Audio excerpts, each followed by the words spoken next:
Это бизнес взяли вот. Әмірбеков көшесі Бәйдібек би даңғылымен түйіседі. Арызданғандар дәл осы көше тұрғындары. Оларды жол бойынан тұрғызылып жатқан мына қорғандар қанағаттандырмай отыр. Шудан қорғайтын қабырға орнатылса, абақтыда қалғандай сезінеміз дейді. Мынау забор біз қоршағалы бер бізге өте мәшінеге кіріп шығуға ыңғайсыз болып қалды. Ана қаланың бетіне бізге ұнамай тұр онша.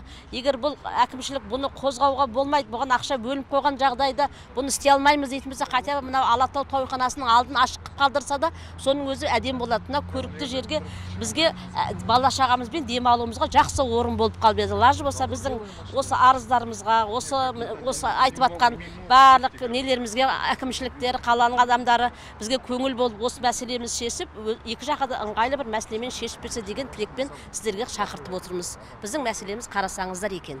Қорғанға қарсы тұрғандардың талабы қанағаттанарлықсыз болып қалатын түрі бар. Себебі өткен жылы көпшілік дыбыс қалқаны бар қорғанды орнатуды өздері сұраған екен. Содан кейін әкімдіктегілер ұзындығы 334 метр болатын қабырға орнатуды шешкен. Ол үшін 40 миллион теңге бөлініп те қойған. Қала әкімінің тапсырмасына сәйкес Бәйдібек би даңғылы бойындағы үйлердің жол бойына, үйлерге түнгі кездегі келетін дыбыстарды тоқтату үшін дыбыс қалқаны бар қоршаулар орнатылуы келісіліп, бұл жұмыстар жүргізіліп жатыр.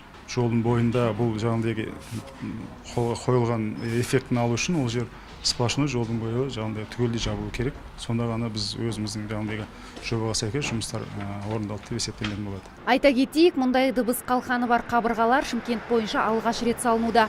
Алдағы уақытта мұндай қабырғалар шулы аймақта орналасқан көше бойларына түгел орнатылатын болады. Ардақберден, Мұрат Адинаев, Абзал Тұрабек, ТВК.